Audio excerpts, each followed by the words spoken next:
नमः सिद्धेभ्यः।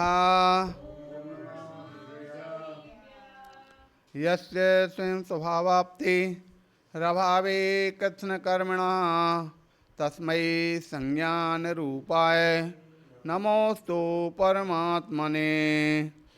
नमोस्तु परमात्मने। नमो अरिहंताणं नमो सिद्धाणं नमो आर्याणं नमो अध्यायाणं नमो लोये संत अनंत परम सिद्ध भगवान की 24 तीर्थंकर भगवान की 1000 वर्तमान शासनक महावीर भगवान की आचार्य भगवान पूज्यपाद स्वामी महाराज की आचार्य गुरुदेव वैराग स्वामी महाराज की अहिंसामयी विश्व धर्म की।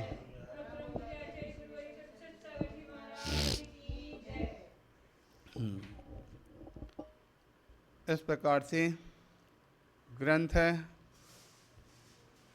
इष्टोपदेश में आचार्य भगवान पूज्यपाद स्वामी भव्य जीवों के लिए मोक्ष मार्ग का संदेश देते हुए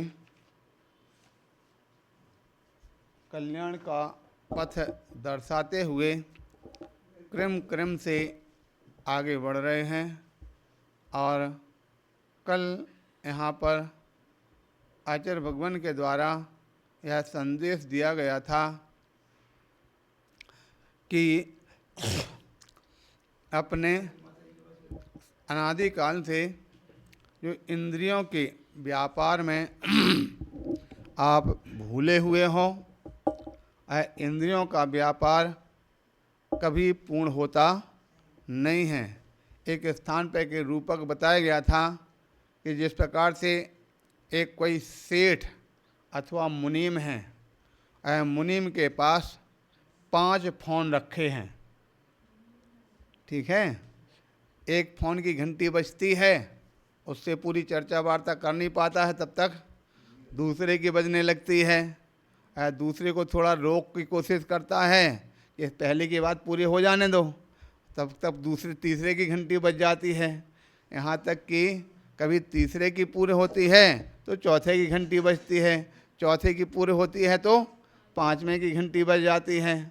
अब इतने सारे जो फ़ोन जो है बार बार चलते हैं, और कभी कभी तो यहाँ तक होता है कि एक साथ देखा गया ना, एक साथ 2-2 फ़ोन चालू कर लेते हैं। यहाँ से उत्तर दे देंगे, थोड़ा कर रोक लेते हैं, हाँ, इसमें जब तक दूसरे का प्रकार से उत्तर दे देंगे। एक साथ 2-2 फ़ोनों पर भी लोग बात कर लेते हैं, ठीक है। उसी प्रकार से आपके यहाँ पर भी कितनी इंद्रियाँ? 5 इंद्रियाँ हैं। 5 इंद्रियों के 5 फ़ोन बजते रहते हैं। एक का पूर्ण हो नहीं पाता तब तक दूसरा बजने लगता है, दूसरा का नहीं हो पाता तब तक तीसरा बजने लगता है। ये इंद्रियों का व्यापार अनादिकाल से चलता रहता है, और जब इसके फ़ोन बराबर बजते रहेंगे और उनमें ही व्यक्ति लगा रहेगा तो उसको अन्य सब किसी प्रकार की कोई चीज़ें सोचने का भी अवसर मिलता है क्या? कुछ भी सोचने का भी उसको लाभ यानी अवसर प्राप्त हो पाता नहीं है। इसलिए यहाँ पर कथन किया गया कि अपने सब पहले जो इंद्रियों के व्यापार हैं वह इंद्रियों के व्यापार को रोकना है। और ये 5-5 जो फ़ोन बज रहे हैं इन फ़ोनों पर रोक लगाना है। जब इन फ़ोनों पर रोक लग जाएगी तो फिर अपना तो उपयोग कहीं दूसरी जगह लगेगा।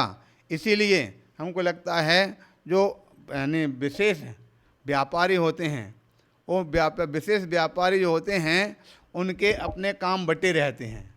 ऑफिस का फ़ोन अलग होता है, घर का फ़ोन अलग होता है, और कहते रिश्तेदारियों का फ़ोन अलग होता है।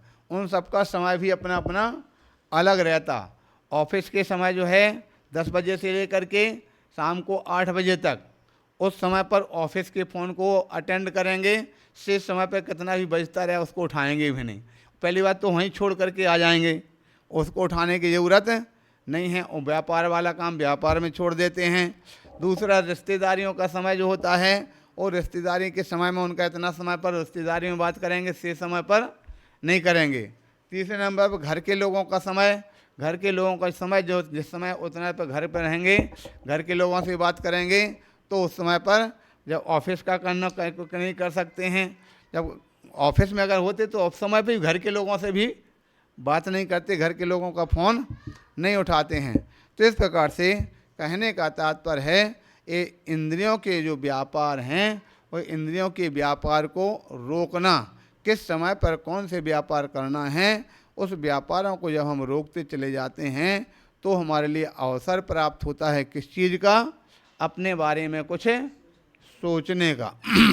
इसलिए कहा कि इंद्रियों के व्यापार को रोक करके और फिर अपने आत्मा के द्वारा, ठीक है, जब इंद्रियों को रोकें व्यापार रुक जाएगा तो फिर स्वयं के आत्मा के द्वारा, और किसका, आत्मा का ध्यान करना।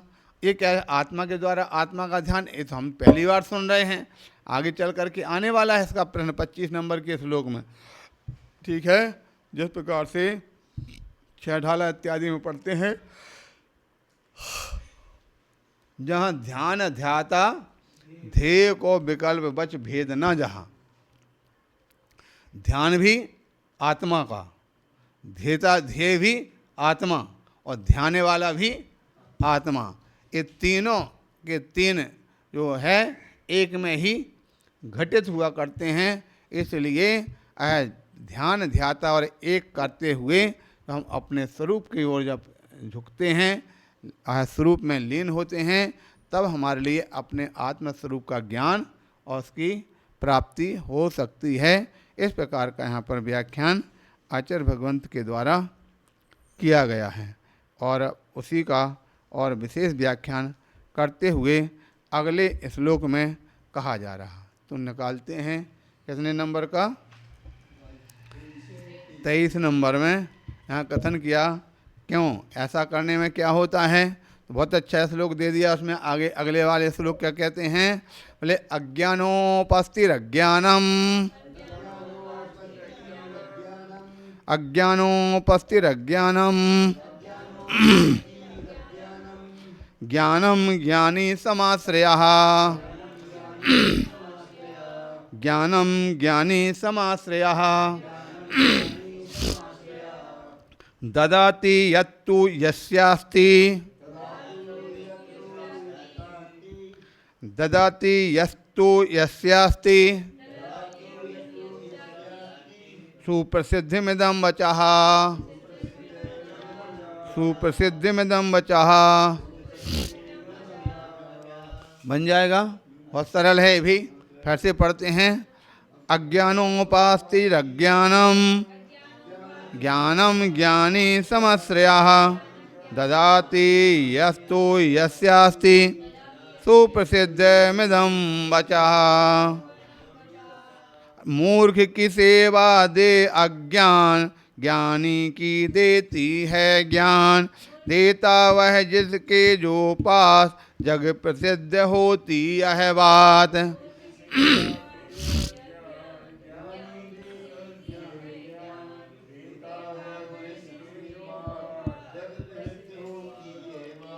कितनी बढ़िया बात बताई। तो कहते हैं मूर्ख की सेवा दे अज्ञान, यानी अज्ञानी के पास जाने पे अज्ञान देता है और ज्ञानी की देती है ज्ञान। ज्ञानी की सेवा ज्ञान देती है, देता वह जिसके जो पास, ये ठीक ही तो है, जिसके पास जो होगा वही तो देगा। जगत प्रसिद्ध होती बात, ऐसा संपूर्ण लोक में कहा जाता है। यानी कहने का तात्पर्य है अज्ञानोपास्ति, अज्ञानी की उपासना से अज्ञान प्राप्त होता है, ठीक है कि नहीं। जो अज्ञानी की संगति में रहेगा, अज्ञानी के पास उठना बैठना करेगा, अज्ञानी के पास आ जा करके अपने पूरा दिनचर्या न करेगा, तो क्या मिलेगा, अज्ञान ही मिलेगा, ठीक है। और अज्ञानी उपास्य अज्ञानम, ज्ञानम ज्ञानी समाश्रया, किंतु ज्ञानम ज्ञानी समाश्रया, ज्ञानी की सेवा से, ज्ञानी की उपासना से ज्ञानम ज्ञान प्राप्त होता है। इदम बचा, यह बात सुप्रसिद्धम, इस प्रकार की जो बात है इस संपूर्ण लोक में प्रसिद्ध है। यस यत्तु अस्ति, जो होता है जिसके पास में, वह ददाति, वही तो देता है, ठीक है। इस प्रकार से यहाँ कथन किया कि अज्ञानी के उपासना छोड़ करके अगर उपासना करना तो किसकी, ज्ञानी की करो। और क्योंकि जिसके अज्ञानी के पास अज्ञान देगा, ज्ञानी ज्ञान देगा। ये अपने क्या बोलते गाँव में वो दोहा बोला करते हैं, क्या बोलते, ज्ञानी मारे ज्ञान से रोम रोम भिद जाए और मूर्ख मारे डेढ़पा लाठियाँ फूट खोपड़ी जाए।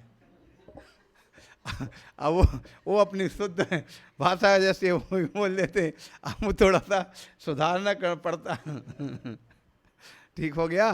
तो कहने का तात्पर्य है ज्ञानी मारे ज्ञान से। ज्ञानी जो होता है वो जब भी कहीं किसी प्रकार की चर्चा करता है वो ज्ञानपूर्वक करता है। ठीक है। जब भी किसी प्रकार से किसी व्यक्ति के लिए होगा तो हमेशा ज्ञान के माध्यम से ऐसे शब्दों का प्रयोग करता है कि सामने वाला अपने आप ही उसके सामने नतमस्तक हो जाता है। इसलिए ज्ञानी मारे ज्ञान से और रोम रोम भिद जाए, जिस प्रकार की बात करते हैं तो व्यक्ति के लिए रोम रोम में और उसके लिए बात बैठ जाती है, निश्चित हो जाती है।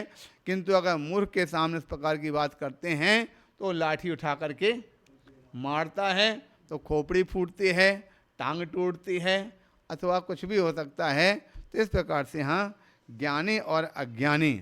अब यहाँ पर प्रश्न उत्पन्न होता है ज्ञानी कौन है और अज्ञानी कौन है, इस बात को भी तो जानना पड़ेगा पहले। ठीक है, ज्ञानी को है और अज्ञानी को है।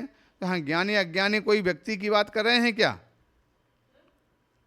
ज्ञानी अज्ञानी किसी व्यक्ति की बात कर रहे हैं क्या? बोले नहीं। यहाँ ज्ञानी किसको कहा और अज्ञानी किसको कहा? तो यहाँ जीव के लिए तो ज्ञानी कह दिया और शरीर इत्यादि को अज्ञानी कह दिया। ठीक है, शरीर की सेवा अज्ञान देने वाली है और जीव की सेवा ज्ञान देने वाली है। इसलिए किसी बाहर के ज्ञानी अज्ञानी नहीं, अपने अंदर होने वाले जो ज्ञानी अज्ञानी उनकी यहाँ पर बात यहाँ पर बताई जाती है। इसलिए हे भव्य जीव, ये शरीर जो है अज्ञानी है, उसकी सेवा में हमारे लिए कुछ नहीं, अज्ञान ही मिलेगा। किंतु जीव कैसा है? ज्ञानी है। इसलिए हम जीव की सेवा करेंगे तो हमारे लिए निरंतर ज्ञान की प्राप्ति होती रहती है। इस प्रकार से यहाँ पर आचार्य भगवंतों ने व्याख्यान किया है, तो जानना चाहिए। बोले महावीर भगवान की।